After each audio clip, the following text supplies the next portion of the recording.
말씀의 시작도 있다라는 제목을 통해 하나님은 우리 가운데 몇 가지를 요구하고 계십니다. 자, 먼저 7장 4절의 말씀을 보면 아브라함이 갈대아 사람의 땅을 떠나 이런 표현이 나와요. 땅을 떠나. 여러분, 우리가 하나님의 명령에 순종하기 위해서 필요한 것은 종종 우리가 떠나야 될 때가 있다라는 겁니다. 자, 이것을 우리는 다른 표현으로 신뢰라고 말합니다. 신뢰. 자, 우리가 하나님의 뜻을 따라서 우리가 그분의 삶을 따라서 떠나든가 아니면 하나님을 떠나든가 뭐 둘 중에 하나가 우리 가운데 있는 거죠. 자, 우리는 하나님의 뜻을 따른다는 것 그리고 우리의 삶을 삶에 출발한다는 것에 대해서 너무 쉽게 이야기하는 종종 이야기하지만 그러나 사실 신뢰가 없이는 떠날 수 없다라는 것을 말합니다. 성경에 보면 바다를 걸었던 사람의 얘기가 나오죠. 그건 뭐냐면 베드로입니다. 자, 베드로가 바다를 걷는데 근데 그곳에 베드로뿐만 아니라 많은 사람이 있었다는 사실에 주목하셔야 합니다. 자, 그 배에 12명의 사람이 있는 거예요. 12명의 제자들이 있는데 근데 밤새 그들이 어려움을 겪고 있습니다. 풍랑이 쳐서. 근데 그때 저 바다 끝에서 누군가 걸어와요. 그 제자들 외칩니다. 유령인가 보다. 그렇죠. 근데 그가 가까이 오는데 보니 그가 바로 예수님인 거예요. 자, 그곳에 12명의 제자들이 있었는데 그 12명의 제자들 중에 베드로가 이렇게 말합니다. 주님, 저도 주님처럼 걷기를 원합니다. 이렇게 말해요. 근데 주님께서 그를 부르세요. 자, 근데 그 베드로가 믿음으로 그 바다를 걷기 시작합니다. 근데 우리는 거기서 무엇을 주목하냐면 베드로가 그 바다를 걷다가 풍랑을 바라고 빠져가는 장면에 주목하죠. 그래서 우리는 그렇게 얘기해요. 베드로 믿음이 참 없었어. 끝까지 예수님을 바라봤으면 아니요, 그렇지 않습니다. 여러분, 그 12명의 제자들 중에 11명의 제자들은 그저 그 안정적인 배 안에 있을 뿐이었지만 사실 믿음으로 그 발을 내딛었던 사람은 베드로밖에 없었다라는 겁니다. 여러분, 우리가 우리 인생을 살아갈 때 종종 우리는 안정적인 것을 추구할 때가 있지만 주님이 우리 가운데 떠나야 한다라고 말씀하실 때가 있어요. 그분이 우리 가운데 신뢰를 가지고 나를 믿고 네가 나오게 되냐라고 우리 가운데 질문할 때가 있어요. 여러분, 그때 우리는 바라보는 11명의 제자들처럼 그렇게 바라보는 인생이 될 것인가 아니면 주님과 함께 믿음으로 걸어가는 사람이 될 것인가. 여러분, 배 안에 있었던 사람들의 입장에서는 안정적인 곳에 있었던 사람들의 입장에서는 이 베드로가 물속에 빠져들어갈 때 아이고 저 잘난 척하더니 그럴 줄 알았어 뭐 이런 마음이 들을 수도 있을 것 같아요. 아니면 저 어떡하나 이런 마음이 들을 수 있었겠죠. 그러나 그 바다를 걸어보고 그 바다에서 빠져보고 그리고 믿음으로 예수님께 소리 질러봤던 사람, 그 사람은 베드로밖에 없었다는 겁니다. 여러분, 오늘 우리가 읽고 있는 이 사도행전 7장 1절부터의 말씀을 보면 이 아브라함만이 과연 그 땅에 살았는가라는 겁니다. 여러분, 과연 이 아브라함만이 메소포타미아에 살았는가? 아닙니다. 거기는 수많은 사람들이 있었죠. 근데 그 중에서 하나님을 신뢰하고 믿음으로 그 걸음을 걸었던 사람은 아브라함이다라는 겁니다.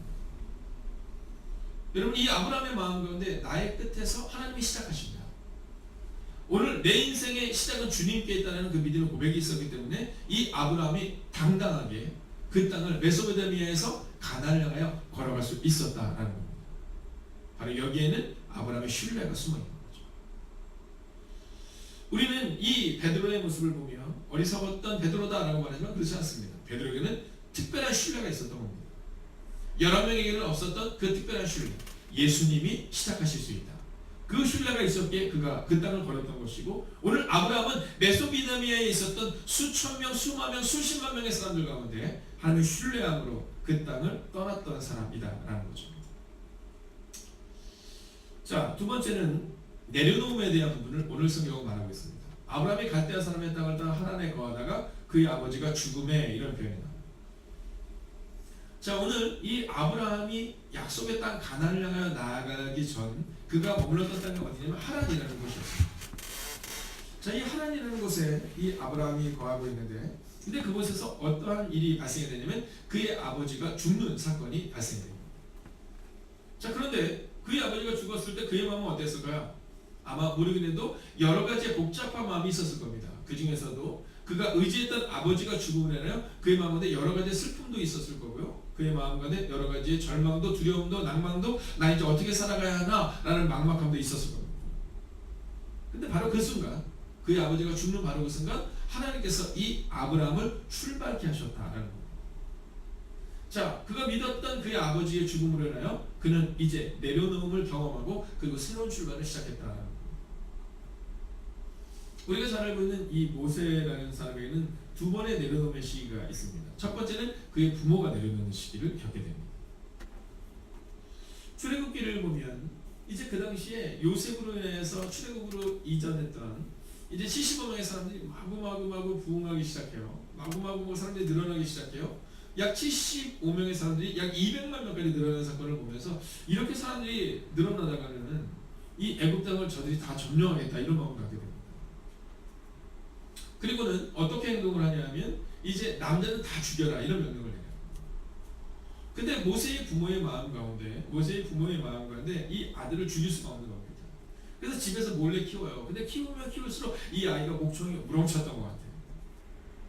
자, 더 이상 그를 숨길 수 없게 되자 갈대 상자에 모세를 태워서 떠내려 보낸 겁니다.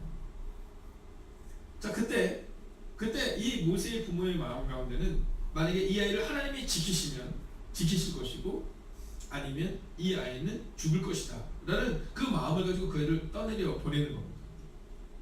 자, 부모의 끝이었습니다. 이제 우리가 해줄 수 있는 아무것도 없다. 오직 하나님이 이 아이를 돌보셔야 한다는 믿음이었다는 거죠. 자, 그 내려놓음의 순간 하나님은 그 모세를 건지십니다. 그리고 그 모세를 건지실 뿐만이 아니라 그 모세를 하나님이 준비시키기 시작하시죠. 자, 이게 바로 모세의 부모의 내려놓음이었습니다. 두 번째 이 모세의 내려놓음의 때는 언제냐면 약 80세가 되었을 때입니다. 여러분 40세까지 그는 자신만만했던 사람입니다. 근데 40세에 살인을 저지르게 되죠. 그것도 동족들을 위해서 살인을 저지르게 되는데 그 문제로 인해 떠나가게 됩니다. 그리고 40년 동안의 왕궁의 생활이 그에게 있었다면 40년 동안의 광야의 생활이 그에게 펼쳐집니다. 그리고 이제 80세 정도가 되었을 때, 즉 모세의 마음 가운데 이제 내 모든 날은 끝났구나. 여러분 80세라는 것은 뭐냐면 전쟁에도 참여할 수 없는 나이입니다. 그러니까 공식적으로 이스라엘 백성들이 봤을 때 이제 끝났다라고 말하는 나이입니다. 자, 그때 그는 가시나무 떨기에서 하나님을 만나게 됩니다. 그리고 그때서 비로소 그의 내려놓음의 순간, 모세의 마음 가운데 내가 할 수 있다는 자신만만했던 40세가 아니라 이제는 할 수 없다고 여겼던 그 80세의 그 순간 하나님이 그를 쓰기 시작하셨다라는 거죠. 여러분 그 순간을 통해 우리가 볼 수 있는 것은 모세의 끝에서 하나님이 일하신다. 모세의 끝에서 하나님이 일하셨다. 그리고 나의 끝에서 하나님이 일하실 것이다 라는 믿음으로 오늘을 보낼 수 있어야 한다라는 겁니다. 사랑하신 여러분, 이제 마지막 메시지는 우리가 하반절을 같이 한번 읽어보겠습니다. 함께 읽을까요? 하반절입니다. 시작. 하나님이 그를 거기서 너희 지금 사는 이 땅으로 옮기셨느니라. 아멘. 자, 오늘 새벽 예배를 드리고 나면 이제 말씀을 올리잖아요. 말씀을 올리면 종종 이제 연락이 옵니다. 그 오는 것 중에 하나는 이제 오늘 말씀을 묵상하고 그리고 그 말씀을 나누기 위해서 전화가 오기도 하고, 또 어떤 분들 같은 경우는 매 새벽마다 이 말씀을 듣고 그리고 다시 한번 큐티를 하신다고 하더라고요. 자, 여러분들도 마찬가지겠죠. 아마 오늘 새벽에서 말씀을 듣고 그것을 자신의 삶에 적용시키는 훈련들을 아마 계속해서 하고 계실 겁니다. 자, 오늘 이 4절의 말씀을 여러분이 적용할 때 여러분 어떤 말씀에 가장 주목하실 수 있을까요? 저는 이 4절의 말씀을 볼 때 바로 이 4절 하반절이 하나님이 옮기셨다라는 표현이었습니다. 바로 오늘의 제목이죠. 나의 끝 예수의 시작. 여러분 아버지가 죽고 그리고 이미 아브라함의 나이가 적지 않은 그때 내가 왜 하나님께서 나를 그 땅으로 옮기셨을까라는 생각은 바로 그때 바로 하나님이 일하기 시작하셨다는 겁니다. 여러분 아버지가 죽고 나서 어떤 일이 발생이 되냐면 성경은 아브라함이 옮겨지는 상황, 아브라함이 가나안을 향해 나아가는 상황이 나오는데, 근데 성경은 우리가 분명히 뭐라고 말하냐면 하나님이 옮기셨다는 겁니다. 내 의지로 옮겼다가 아닙니다. 내 의지로 갔다가 아닙니다. 하나님이 옮기셨다라는 겁니다. 여러분 오늘 이 새벽의 시간 우리가 이 말씀 앞에 섰을 때 과연 지금 나의 삶이 하나님이 옮겨주고 있는 상황인지 아니면 내 뜻대로 옮기고 있는 상황인지를 점검하셔야 됩니다. 만약 오늘 이 새벽 우리의 마음 가운데 하나님이 나를 옮기고 계시다 그러면요, 오늘 하나님이 아브라함을 통해 아무것도 없었던 이 아브라함에게 땅을 주시고 그리고 자녀들을 허락하셨던 그 믿음, 우리가 없는 그 믿음을 가지고 나아갈 수 있다면 그러면 나의 끝이 아니라 바로 예수님의 시작이요 하나님의 시작이 될 수 있다는 겁니다. 근데 왜 우리의 삶은 자꾸만 끝납니까? 자꾸만 넘어지고 자꾸만 극복할 수 없습니까? 그것은 바로 나의 끝이 아니라 하나님의 끝, 나의 시작이라는 어리석은 모습이 있기 때문입니다. 나의 끝에서 하나님이 일하셔야 되는데 우리는 하나님 잠깐 멈춰 계세요. 일은 제가 처리할게요 라고 말하죠. 어제 수요일을 통해 여러분과 함께 나눴던 것처럼 임주태 목사님이 우리 가운데 주셨던 메시지처럼 예수님이 담임 목사님과 내가 부목사여야 되는데 우리의 마음에 그 마음이 없어요. 네, 우리가 담임 목사고 꼭 예수님이 부목사인 것처럼 내가 부모이고 예수님은 하나님은 그 뒤에 계신 것처럼 우리는 생각할 때가 있다는 겁니다. 그러나 오늘 이 아브라함에 대해서 이야기할 때 성경은 분명히 이렇게 얘기합니다. 하나님이 옮기셨다. 아브라함의 믿음이 아니라 하나님을 바라보는 그 믿음이 하나님이 옮기시게 하는 원동력이 되었다라는 사실을 말하고 있다는 겁니다. 다니엘서에 보면 세 명의 친구 애들이 이름이 나옵니다. 그 이름이 누구냐면 사드락, 메삭, 아벳네고입니다. 자, 이름에서 우리가 알 수 있는 것이 있잖아요. 우리 이름이 아니구나 이런 겁니다. 이스라엘의 뭐 이름이 아니라는 거죠. 뭐 요한이라든가 또는 뭐 사무엘이라든가 삼손이라든가 우리가 익숙하지 않은 이름, 그 이름은 그들이 그 땅에서 이름을 개명할 수밖에 없는 거였다는 겁니다. 우리를 치면 뭐 예를 들면 하나간사 이렇게 해야 되는데 네, 일본어로 하나꼬 뭐 이렇게 바뀌는 거죠. 네, 그 이름이 바뀌는 그 절망의 순간을 이야기하고 있는 겁니다. 근데 그들의 외모가 바뀌었어요. 이름이 바뀌었어요. 근데 바뀌지 않은 것이 하나 있습니다. 그것은 뭐냐면 그들의 믿음입니다. 나의 끝에서 하나님이 시작하실 것은 믿음. 근데 그때 금신상을 만들고 그 금신상에게 절하지 않으면 다 풀무불에 넣어버리겠다라는 왕의 칙령이 그 조서가 내려집니다. 자, 근데 누가 절하지 않아요? 사드락과 메삭과 아벳네고, 다니엘이 세 친구가 절하지 않습니다. 근데 왕이 굉장히 분노하면서 그들에게 말해요. 풀무불에 던져 넣어라 이렇게 말해요. 그러면서 사드락, 메삭, 아벳네고야, 너희가 만약 지금이라도 돌이키면 그러면 내가 너희를 용서하겠다 이렇게 말해요. 근데 그때 이 사드락, 메삭, 아벳네고가 이렇게 고백합니다. 왕이여, 우리가 섬기는 하나님이 계시다면 우리를 맹렬히 타는 풀무불 가운데서 능히 건져내시겠고 왕의 손에서도 건져내시리다. 그렇게 하지 아니하실지라도 왕이여, 우리가 왕의 신들을 섬기지도 아니하고 왕이 세우신 금신상에게 절하지도 아니할 줄을 아옵소서 이렇게 말합니다. 우리는 확신한다는 겁니다.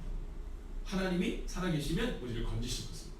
그리고 만약 하나님의 뜻이 계셔서 우리를 건지지 않고 순교의 자리로 우리를 몰아간다 할지라도 우리는 상관이 없습니다.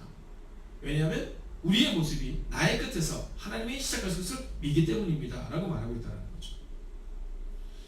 오늘 우리가 보았던 이 말씀의 끝은 스데반의 죽음으로 끝나는 것 같습니다. 그러나 스데반이 죽는 그 순간 거기에 한 사람이 있어요. 그가 누굽니까? 예, 다음 주에 우리가 보게 되지만 사울이 그곳에 있는 겁니다. 바울이라보다는 사울이 그곳에서 이제 죽어가는 스데반을 보며 그의 마음 가운데 한 줄기 복음의 씨앗이 뿌려지는 겁니다. 여러분, 스데반이 죽은 다음 이제 그들이 뿔뿔이 흩어지는 것처럼 보입니다. 그러나 무슨 뿔뿔이 흩어진 것이 아닙니다. 예수님께서 말씀하실 때 오직 성령이 너희에게 계시면 너희가 예루살렘과 온 유대와 사마리아와 땅끝을 향해 나아가라고 하는데 나가지 못하는 거예요. 그런데 이 스데반의 죽음 이후로 그들은 사마리아를 향해 그리고 땅끝을 향해 나아가게 됩니다. 즉 그들의 끝, 그들의 절망인 것처럼 보였던 그 상황이 바로 하나님의 시작이었다라는 겁니다. 오늘 이 새벽의 시간 우리의 마음 가운데 그 믿음을 가지고 나아갈 수 있어야 합니다. 지금 내가 시작하고 있는가? 아니면 하나님이 시작하고 계십니까? 내가 옮기고 싶어 하는가? 아니면 하나님이 옮기고 싶어 하시는가? 다니엘서 3장 30절은 이렇게 말씀을 맺습니다. 왕이 드디어 사드락과 메삭과 아벳네고를 바벨론 지방에서 더욱 높이니라. 여러분, 풀무불에서 건져내실 뿐만이 아니라 하나님이 그들을 포로로 잡혀왔던 그들을 이제는 바벨론 지방에서 가장 높은 자리로 옮기셨다는 겁니다. 그들이 옮기기 위하여 발버둥 치고 그들이 옮기기 위하여 노력했던 것이 아니라 하나님이 옮겼다라는 겁니다. 오늘 이 새벽 시간 믿음으로 선포합니다.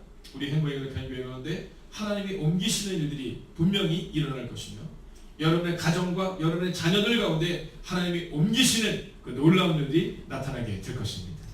오늘 우리의 마음 가운데 끝과 같은 상황, 우리의 마음 가운데 절망과 같은 상황, 우리의 마음 가운데 내가 이길 수 없을 것만 같은 상황 가운데 있다 할지라도 하나님이 옮길 것을 믿는 믿음으로 오늘을 살아가시기를 주의 이름으로 축원하겠습니다.